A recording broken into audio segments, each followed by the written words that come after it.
ከሶማሌ ጫፍ እስከ ምጽዋ ጫፍ በባህር ሽብርን ለማስቀረትና ልማት ብልጽግናን በቀጠናችን ለማረጋገጥ ለኢትዮጵያ ብቻ ሳይሆን ለቀጠናው በቂ የሆነ ኤሊት ፎርስ ኢትዮጵያ ስለገነባች እንኳን ደስ ያላችሁ። ይህ ንግግር ተራ ወታደራዊ ፉከራ አይደለም። 120 ሚሊዮን ህዝብን በአጥሩ ውስጥ አፍኖ ማቆየት የሚቻልበት ዘመን ማብቃቱን ለዓለም የተነገረበት የታሪክ አዋጅ ነው። በዛሬው ዕለት ጠቅላይ ሚኒስትር ዶክተር አብይ አህመድ ያሰሙት ከጠቅላይ ሚኒስትሩ ንግግር ባሻገር ደግሞ በስታዲየሙ የተመለከትነውን ተወደደም ተጠላም ተዘግቶብን አንኖርም የሚለው መልእክት ደግሞ የአንድ መንግስት ፍላጎት ብቻ ሳይሆን ላለፉት 30 ዓመታት የየብስ እስረኛ ሆና የቆየችውን የጂኦግራፊ እስረኛ ሆና የቆየችውንና የቆየውን ትውልድ ስነ ልቦናዊ ፍንዳታ መገለጫ ነው። ኢትዮጵያ ዛሬ የባህር በርን እንደ ጸጋ ሳይሆን እንደ መብት፣ የደህንነት አቅሟ ደግሞ እንደ ድንበር ጠባቂ ሳይሆን እንደ ቀጠናዊ ጋሻ ማየት ጀምራለች። እስከ ምጽዋ ጫፍ የሚለው ሐረግ ግልጽ መልእክት አለው። የኢትዮጵያ ስልታዊ ጥልቀት ከአሁን በኋላ ድንበር ላይ አይቆምም የሚል መልእክትም አለው። በቴክኖ ናሽናሊዝም የታገዘው አዲሱ መከላከያ ስጋቶች ቤታችን ድረስ እንዲመጡ አይጠብቅም። ይልቁንም በረቀቁ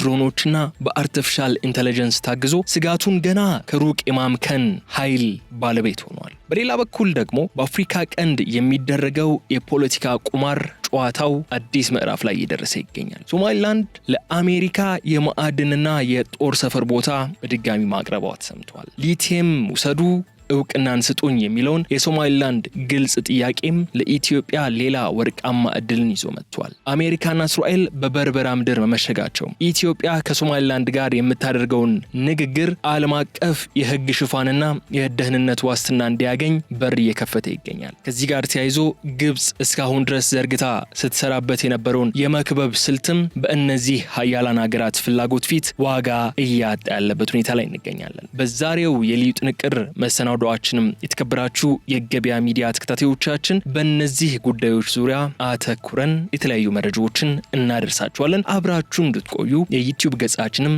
ላይክ፣ ሼርና ሰብስክራይብ እንድታደርጉ ከወዲሁ እንጋብዛለን። ከተከታዩ አጭር መሸጋገሪያ በኋላ ስንመለስ የተለያዩ ጉዳዮችን እናነሳለን። በቅድሚያ ግን የዶክተር አብይ አህመድን የሐዋሳው ንግግር እናነሳዋለን። አብራችሁን ሁኑ።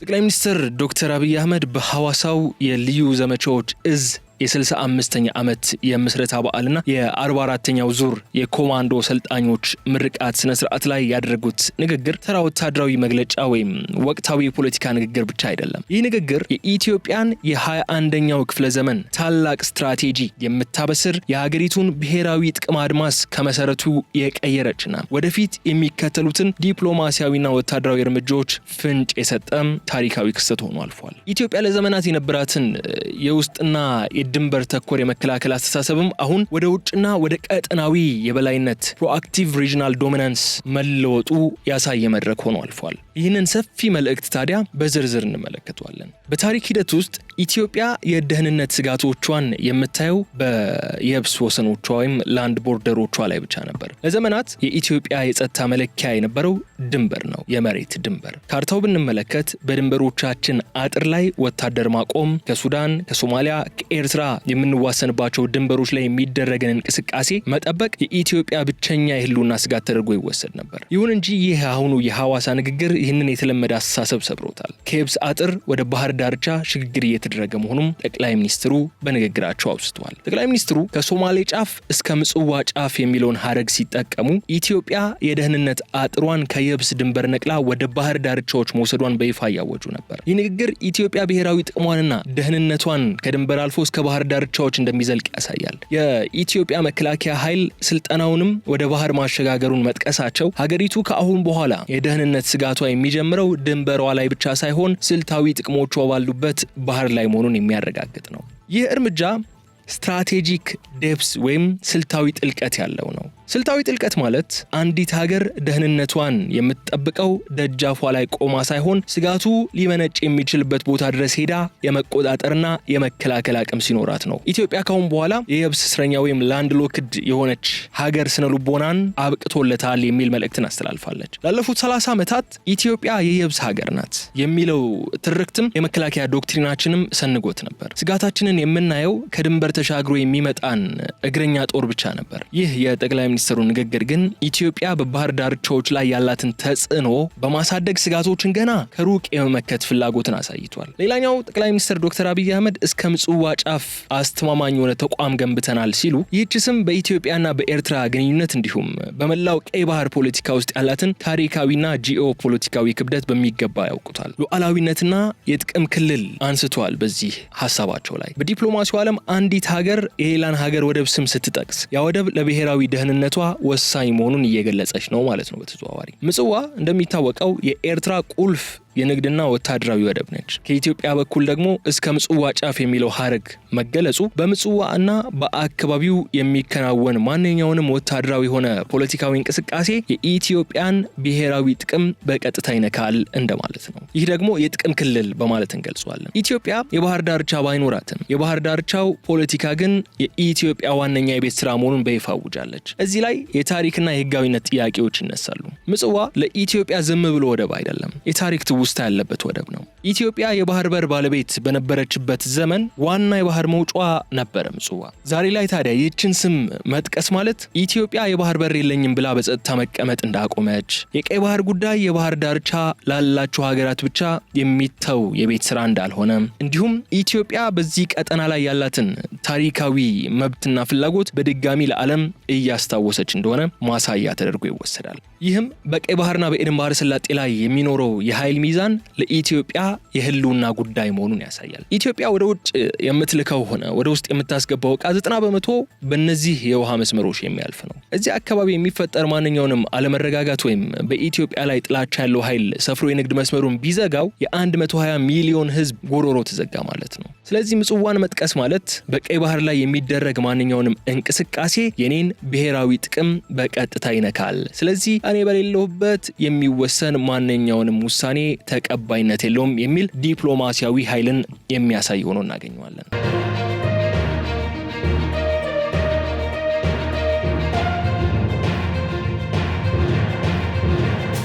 ከዚህ ባሻገር ከጠቅላይ ሚኒስትሩ ንግግር ወጣ ስንል ደግሞ በስቴዲየም ውስጥ ሲተላለፉ የነበሩ የተለያዩ መልእክቶችን እንመለከታለን። በስቴዲየም ውስጥ ተገኝቶ የነበረ ህዝብ ብሎም በተለያዩ መንገዶች ስቴዲየም ውስጥ ሲንጸባረቁ የነበሩ መልእክቶችም እንመለከታለን። እዛ ሐዋሳ ስቴዲየም ውስጥ ከተንጸባረቁ ከተላለፉ መልእክቶች ቀልቤን የሳበው አንድ መልእክት ነበረ። እሱም በደማቅ ተጽፎ የተመለከትነው ተወደደም ተጠላም ተዘግቶብን አንኖርም የሚለው መልእክት ነው።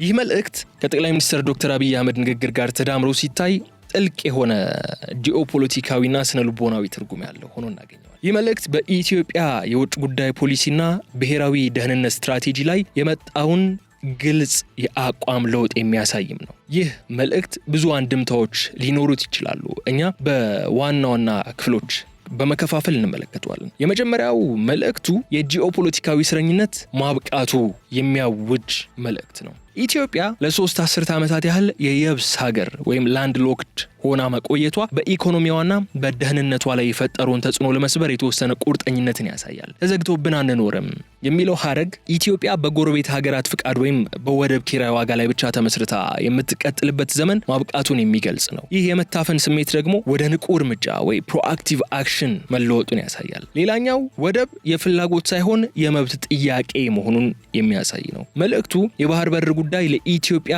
የቅንጦት ወይም ተጨማሪ የጥቅም ጉዳይ ሳይሆን የህልውና ጉዳይ መሆኑን ያሰምርበታል። ተወደደም ተጠላም የሚለው አገላለጽ ኢትዮጵያ የባህር በር ለማግኘት የምታደርገውን ጥረት የሌሎች ሀገራት በጎ ፍቃድ ብቻ ጠብቃ እንደማታደርገው፣ ጉዳዩም ዓለም አቀፋዊ ድጋፍ ባያገኝ እንኳን ሀገሪቱ የራሷን አማራጮች ለመጠቀም ዝግጁ መሆኗን የሚያሳይ ዲፕሎማሲያዊ ግትርነት ያዘለ መልእክት አለው። ከዚህ ባሻገር ይህ መልእክት ለቀጠናዊ ኃይሎች የተላከ ማስጠንቀቂያም ነው። ይህ ጽሑፍ በተለይም በቀይ ባህርና በአፍሪካ ቀንድ ላይ ተጽዕኖ ያላቸው ሀገራት እነ ኤርትራ፣ ጅቡቲ እንዲሁም ሶማሊያን ጨምሮ በቀጥታ ነው የሚመለከታቸው። ኢትዮጵያ በንግድ መስመሮቿ ላይ የሚደረግም ማንኛውንም መዘጋት ወይም መታፈን በዝምታ እንደማትቀበልና ይህንንም ለማስከበር ወታደራዊ ጡንቻዋን ለመጠቀም ወደ ኋላ እንደማትል የሚጠቁም የኃይል ምልክት ተደርጎ ይወሰዳል። በሌላ በኩል ደግሞ ህዝባዊና ስነልቦናዊ ንቅናቄም አለው መልእክቱ። ይህ መልእክት በስታዲየም ውስጥ በትላልቅ ወታደራዊ ትርኢት ታጅቦ መታየቱ በህዝቡ ዘንድ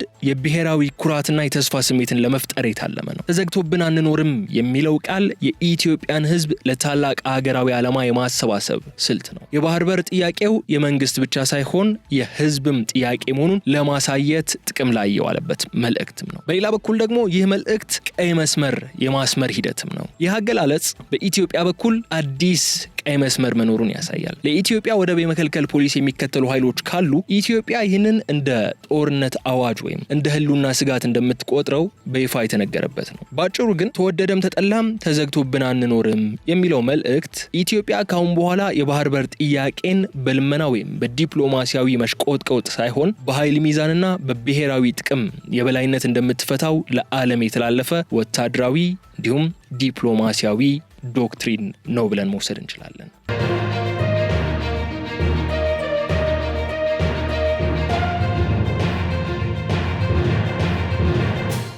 የልዩ ዘመቻዎች እዝ 65ኛ ዓመት የምስረታ በዓልና የ44ኛውን ዙር የኮማንዶ ሰልጣኞች ምርቃት ስነ ስርዓት ላይ ስለነበሩ ትዕይንቶችና ንግግሮች አንስተን እዚህ ጋር ደግሞ እሱን ገታ እናድርግና ወደ ሌላኛው ጉዳያችን ደግሞ እናምራ። መግቢያ ላይ እንዳወጋዋችሁ በካርታ ላይ የሌለችው ነገር ግን የዓለምን ሀያላን ሀገራት ቀልብ የሳበችው ሶማሊላንድ አሁንም እውቅና ለማግኘት የምታደርገውን ጥረት በአስገራሚ ድርጊቶችን አጅባ ቀጥላበታለች።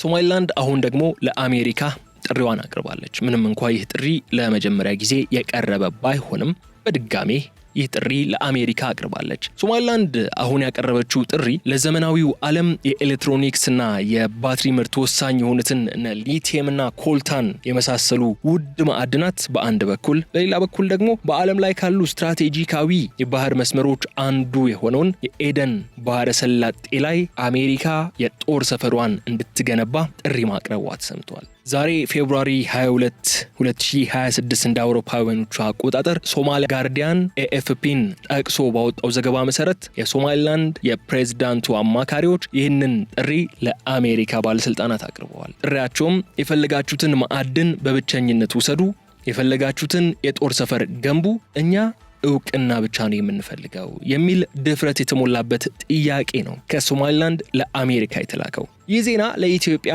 የራሱ የሆነ ልዩ ትርጉም አለው። የሶማሊላንድን የቁማር ጨዋታና የኢትዮጵያን የነገ ዕጣ ፈንታ ደግሞ ከዚህ በማስከተል የምንመለከተው ጉዳያችን ነው። ሶማሊላንድ እጅግ ውድ የሆኑ ካርዶችን ነው አሁን በጠረጴዛ ላይ ያስቀመጠችው። ልዩ የሆነ የማዕድን መብት እንዲሁም የጦር ሰፈር ጥያቄ አሁን ለምን መጣ? ሶማሊላንድ ምን አስባ ነው እንደዚህ አይነት ቁማር ውስጥ እየገባች ያለችው የሚለውን እንመልከት። ሶማሊላንድ አሁን የምትከተለው የዲፕሎማሲ አካሄድ ትራንዛክሽናል ዲፕሎማሲ ወይም የጥቅም ልውውጥ መሰረት ያደረገ ዲፕሎማሲ በማለት ይገለጻል። የመሰል ዲፕሎማሲ ዝርዝር ስንመለከት ደግሞ ወቅታዊውን የሶማሊላንድ ጉዳይ መሰረት በማድረግ ማለት ነው። ሶማሊላንድ ለአሜሪካ ሰጣለው ያለችው ልዩ መብት ወይም ይሄ ኤክስክሉሲቭ አክሰስ እንደ ቻይና ያሉ የአሜሪካ ተቀናቃኞች እነዚህን ማዕድናት እንዳይነኩ የማገድ ስልጣንን የሚጨምር ነው። ማዕድናቱ ደግሞ ተራ የሚባሉ አይደሉም። የመጀመሪያው ሊቲየም ነው። ሊቲየም ማለት ለኤሌክትሪክ መኪና ባትሪዎች ወሳኝ የሆነ ማዕድን ነው። ሊቲየም ነጭ ወርቅ እስከ መባል የደረሰ የከበረ ማዕድን ነው። ሌላኛው ኮልታን ነው። ኮልታን ደግሞ ለስማርት ስልኮችና ለከፍተኛ ቴክኖሎጂ መሳሪያዎች አስፈላጊ የሆነ ማዕድን ነው። ምንም እንኳን እስካሁን የተረጋገጠ በጥናት የተደገፈ ውጤት ባይኖርም ሶማሊላንድ ይህንን ሀብቷን ለአሜሪካ የቴክኖሎጂ የበላይነት ግን እንደ ቁልፍ አድርጋ አቅርበዋለች። ሌላኛው የጦር ሰፈሩና የቀይ ባህር ፖለቲካም ነው ሶማሊላንድ መጫወቻ ካርድ አድርጋ ያቀረበችው። የሶማሊላንድ ፕሬዝዳንት ጽህፈት ቤት ሚኒስትር ካድር ሁሴን አብዲ በግልጽ እንደተናገሩት ከሆነ አሜሪካ በበርበራ ወይም በሌሎች ስትራቴጂካዊ ቦታዎች የጦር ሰፈር እንድትገነባ የሶማሊላንድ መንግስት ይፈልጋል። ይህ ጥያቄ ሶማሊላንድ አሁን ያነሳችበት ምክንያት በአሁኑ ሰዓት በየመን የሚገኙ ሁቲዎች በቀይ ባህር ላይ የሚያደርሱት ጥቃት የጨመረበት ሰዓት ነው። ምንም እንኳ በአሁኑ ሰዓት ጋብ ያለ ቢመስልም በተለያዩ አጋጣሚዎች በተለይም ባለፈው ሰኔ ወር ላይ እስራኤል ከኢራን ጋር ግጭት ውስጥ ገብተው በነበሩበት ወቅት የየመን ሁቲዎች በዛ አካባቢ ጥቃት ሲፈጽሙ እንደነበር ይታወቃል። በሌላ በኩል ደግሞ እስራኤል በጋዛ ላይ ጥቃት እየፈጸመች በነበረችበት ወቅት ከሐማስ ጋር ጦርነት ውስጥ በነበረችበት ወቅትም ሁቲዎች እዛ አካባቢ ላይ በተደጋጋሚ ጥቃት ሲፈጽሙ እንደነበር የሚታወቅ ነው።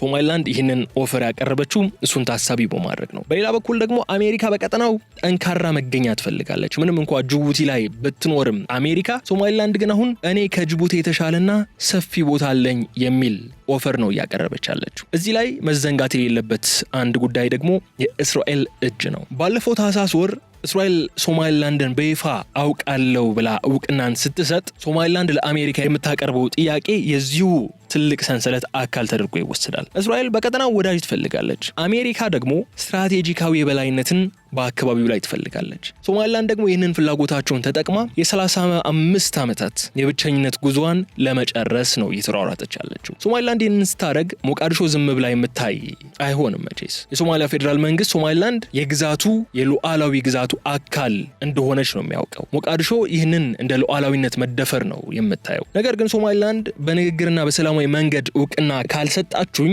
በሀብቴና በቦታዬ ዓለምን አስገድዳለሁ የሚል ቁማር ውስጥ ገብታለች። ይህ ደግሞ የአፍሪካ ቀንድን ፖለቲካ ወደማይገመት ምዕራፍ እያሸጋገረው ነው የሚገኘው። ወደ ዋናው ቁም ነገር ስንመጣ ይህ ሁሉ የሶማሊላንድ የአሜሪካና የእስራኤል የጥቅም ትስስር ለኢትዮጵያ ምን ትርጉም አለው ነው? ከሀገራችን ብሔራዊ ጥቅም አንጻር ምንድን ነው ትርጉሙ? በተለይ ደግሞ ጠቅላይ ሚኒስትር ዶክተር አብይ አህመድ ከሶማሊላንድ ጋር የፈረሙት የባህር በር የመግባቢያ ስምምነት ለዚህ ሁሉ ነገር መነሻ እንደሆነ እናውቃለን። አሁን ያ ስምምነት ሪአክቲቬት ሊደረግ የሚችልበት እድል አለው የሚሉ ጥያቄዎችም እየተነሱ ነው የሚገኙት። ስምምነቱ ምንድን ነው የሚገጥመው? አሁን በትራንዚትና ትሬድ ስምምነት ዙሪያ እየተደረጉ ያሉ ንግግሮችስ ምንድን ነው ጣፈንታቸው የሚለው ጥያቄ እየተነሳ ነው። ሶማሊላንድ ቁማር ነው እየተጫወተች ያለችው። ለኢትዮጵያ ግን በአንድ በኩል ትልቅ እድል ይሆናል፣ በሌላ በኩል ደግሞ ከባድ ጥንቃቄ የሚያሻ የቤት ስራ ነው። ለምን? ዋና ዋና ነጥቦችን እናንሳ። አንደኛው ከዚህ በፊት የዛሬ 2 ዓመት ገደማ የተፈረመው የባህር በር ስምምነት ህጋዊ መሆን እድልን ይሰጠዋል። ይህ እንቅስቃሴ ኢትዮጵያ ከሶማሊላንድ ጋር ስምምነት ስታደርግ ዓለም አቀፉ ማህበረሰብ ሶማሊላንድ ሀገር ስላልሆነች